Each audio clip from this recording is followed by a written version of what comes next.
In Florida, 10-year-old David has his telescope ready for the lunar eclipse, but his mother sends him to bed. When the eclipse finally happens, something mysterious goes on in the sky, making the ocean dolphins go crazy. Suddenly, a beam of light appears, and the dolphins swim around in excitement. The light keeps moving as if searching for something and stops at some underwater ruins. The next morning, David's grandparents Ben and Mary are taking care of the groceries with their friends from the retirement community they live in. It's clear all these people are extremely close friends and make their days brighter by keeping each other company, although their age also means there are often deaths in the group. Ben has a little secret that he keeps from his wife. Together with Joe and Art, he's been sneaking out of the retirement home and crossing an old gate to break into an empty vacation house that has a lovely swimming pool. They spend a lot of time swimming and just enjoying some peace and quiet. Meanwhile, boat tour guide Jack gets some grumpy customers that only pay him half his fee for the trip. This isn't enough to pay for his space at the harbor, so he may lose it soon. At that moment, a group of peculiar tourists shows up and says they want to rent Jack's boat for a whole month. Jack immediately says yes, and the group begins inspecting the boat very closely to make sure it's what they need. They already have a map they want to follow, so they only need Jack to sail the boat and not worry about the tour.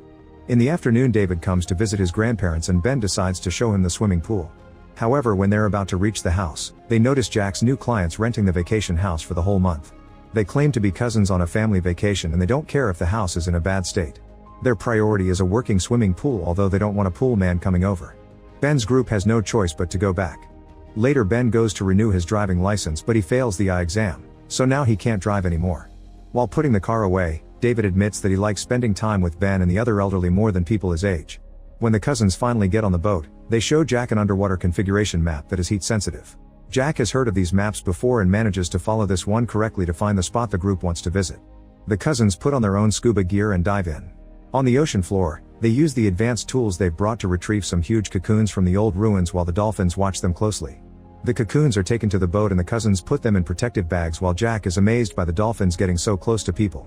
When the boat returns to the harbor, Ben and his friends watch them from afar with binoculars and wonder if those big bags have illegal substances. They also realize that if the cousins will be gone for most of the day, they can still use the pool. The next day, the three men sneak into the pool house as usual and are surprised to find the cocoons in the water. They poke them with a tool and theorize they're capsules hiding the illegal substances. The trio decides to ignore them and swim anyway. After just a few minutes in the pool, the men feel invigorated and start swimming with an amount of energy they didn't think they had anymore. They jump around and play games, yet they never get tired. On their way back, they still feel very energetic and realize their wit is awakening. That night, Ben and Joe get dirty with their wives, and widower Art finally is brave enough to flirt with Bess. The next day, the women are in a better mood than usual and the three men are excited to return to the pool. The cousins are still diving to look for more cocoons, and while Jack waits, he pokes at their strange machine only to get shocked. His poking triggers an alarm that thankfully ends soon, and a dolphin laughs at Jack's shenanigans. When Jack isn't looking, the machine glows and gets the dolphin's attention. That night, Jack tries to take a look inside the bags with the new rescues, but Kitty catches him red-handed and stops him. To satisfy his curiosity, she tells him they're rescuing giant sea snails to take them to a museum because they're very rare. While moving some equipment, Jack accidentally hurts his foot and panics. Kitty quickly gives him a foot massage to help him deal with the pain, and Jack uses the chance to flirt with her. However, Kitty turns him down, saying she isn't like the women he's used to.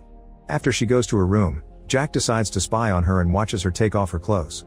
Suddenly there's a bright light and Jack is shocked to see Kitty taking off her human disguise, revealing she's actually an alien.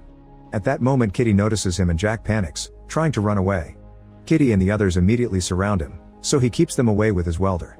Next, Jack tries to start the boat to no avail. When Kitty gets closer to calm him down, he notices her skin falling and Walter fixes it before revealing he's wearing fake skin too. Jack panics again and jumps into the water, where he's startled by the laughing dolphin. The group helps him get back on the boat and promises they won't hurt him. In fact, they'll still pay for the service. These people aren't cousins, they're aliens known as Antarians. Thousands of years ago, they set up an outpost on Earth that became Atlantis, the legendary continent that sunk to the ocean floor. This tragedy forced them to go home, but they left a few members of their species sleeping in those cocoons, so they've returned to rescue them. Jack understands that the aliens have no ill intentions and agrees to keep helping them. Meanwhile, Joe goes to the doctor and is surprised to hear his cancer is gone. To celebrate, the three friends take their ladies to a party and they spend the whole night dancing. The next day, the trio invites Bernie to come to the pool with them, but when Bernie sees the cocoons, he refuses to get in the water. At that moment, the aliens come back to the house, so the men have to run to hide in the closet. They watch how more cocoons are dropped in the pool and how Walter removes fake skin from his hand to activate the glow, which causes the cocoons to get bright as well. The rest of the group also takes off their costumes and one of them flies across the room to open the closet, finding the old men. Panicking, Ben and his friends immediately run back to the retirement home and ask the employees to call the police, but they don't believe the story.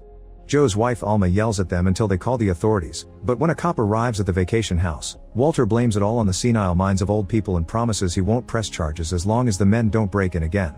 For the next few days, the men feel sad and bored because they've lost the pool. To make matters worse, Joe's cancer returns.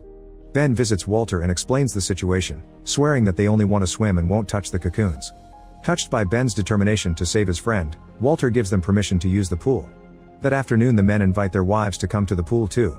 However, Bernie refuses to go anywhere near the aliens and doesn't let his wife go there. The rest of the group has lots of fun in the water and soon they're regaining their energy. When the aliens come back from diving, they casually say hi as if they were old friends. The water heals Ben's sight and he renews his driving license. Now the group can go out at night and visit various modern bars all over town, where Joe surprises them with his dance moves. They play games on the beach, join more of the retirement home's activities, and have fun even when they're shopping. Mary can climb trees with David and the aliens even agree to play cards with them. Sometimes the other elderly residents ask them about their newfound youth, but the group always keeps the secret. In the meantime, Jack and Kitty spend a lot of time together and one night they go swimming with the dolphins. Jack wants to get dirty with her but her anatomy is different, so she shows him how her species shows affection. Both of them get in the pool with no clothes and Kitty starts glowing. She gathers this glow outside her body and after it bounces all over the room it enters Jack's body through his chest. This gives him a pleasant feeling similar to the climax of Getting Naughty. A few nights later the rejuvenated group wins a bowling tournament and Ben worries their showing off may get people's attention. Everyone goes home except for Joe, who picks up a woman at the ice cream parlor.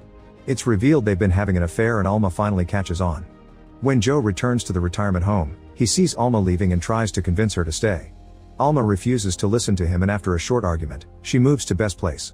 The next day during lunch Joe takes out his frustration on Bernie, telling him he would bring his wife to the pool if he really loved her. An argument ensues and everyone in the room hears Bernie mention a mountain of youth. Bernie tells Joe this attitude is why Alma left him and Joe gets so angry he tries to punch him, but a security guard cuts in and gets punched instead. When a second guard comes to help Joe begins to beat him up too and doesn't stop until Art pulls him away. After hearing the argument, the other seniors realize the secret is in the pool in the vacation house. A large group of old people leave the retirement home and bring down the old fence to rush into the pool, where they start swimming and splashing without being careful around the cocoons. They even use one as a toy. At that moment Walter comes in and yells to kick them out. When nobody reacts, he threatens to call the police, which finally makes them all leave. Afterward the aliens open the cocoons and discover that the old people used all of the pool's healing energy, so the aliens in the cocoons are now all shriveled and almost dead. Walter announces they won't be able to help them and is surprised to notice his human disguise cry. Meanwhile Bernie brings some medicine for his wife only to discover she's died. The grief hits him so hard that he picks up the body and takes her to the pool to try to revive her, but since the water lost its power it doesn't work. Walter finds him and apologizes for being unable to help. Minutes later an ambulance arrives to take the body and Ben decides to visit Walter to apologize in the name of his community. Walter explains he never felt grief before because his species is immortal, yet now there are 2 dead aliens in the cocoons. He wants to put the rest of the cocoons back in the ocean so they can sleep again until he can come back with more power, but there's no time because he and his crew must fly home the next day. Determined to make up for his mistake, Ben gathers a bunch of his friends and together they put the cocoons in the boat. Jack takes them to the right spot and the seniors are given diving equipment so they can help take the cocoons back to the Atlantis ruins too. The cocoons are well hidden while the dolphins swim around them. Once the whole process is done, Walter points out that since he couldn't rescue his friends, there's extra room in the spaceship. If the old humans want, they can leave Earth and start a new eternal life on the alien planet. The seniors agree but first they have to prepare a few things. Ben tells David he and Mary are leaving and David won't be able to visit them ever again. When David asks why and Ben mentions outer space, the boy doesn't believe him. Mary hugs her daughter Susan and David one last time as a final goodbye, but she doesn't cry until they're far enough. Art takes all his savings from the bank and starts giving them away to random people on the street, then he gets married to Bess. Joe visits Alma to tell her about the aliens' offer. He explains he wants to go, but if Alma doesn't, then he'd rather stay here with cancer to wait for the end with her. Feeling bad for him, Alma agrees to go. The rest of the residents are also told about the offer and most of them agree to go. They wait for the employees to fall asleep and sneak out of the building without making any noise. While they board the boat, Bernie shows up to say goodbye because he's chosen to stay. Unfortunately Jack can't start the boat so they'll have to wait for him to do some repairs. At the same time Susan notices David is crying while waiting for another eclipse and wonders if he knows why her parents were behaving weirdly, but he refuses to tell. A worried Susan decides to visit the retirement home and when the security guard goes looking for Ben and Mary, he discovers all the beds are empty. He immediately calls the police who start searching the area with Susan's help. However, David sees the boat finally taking off and runs down the harbor, jumping at the last second to join his grandparents. The cops think it's a kidnapping and alert the Coast Guard. Soon choppers and more boats are going after the group. Jack pushes his boat to go faster and a chase begins as the cops threaten to come aboard. Realizing he's putting his grandparents in danger, David gives them a last hug before jumping into the water. The Coast Guard concentrates on saving the kid and Jack's boat gets to leave without issues. When the eclipse finally begins, a spaceship appears in the sky and creates a thick fog to keep the Coast Guard at bay. In the middle of this fog, the spaceship turns on a bright light to find Jack's ship. Walter pays him way more than they agreed so he can buy a new boat and thanks him for being a good friend. Jack hugs Walter and kisses Kitty, who promises to visit the next time they come to Earth. At that moment, the spaceship's light beam begins lifting the boat, so Jack jumps into the water and leaves in a life raft. With the fog covering their escape, the aliens and the elderly are taken into the big spaceship, which quickly flies off into space. The next morning, a funeral is held for all the old people that supposedly were lost at sea. Susan cries for her parents, but David looks at the sky, finally believing Ben's story. Make sure to subscribe and turn on notifications so you can watch more videos like this. Thanks for watching.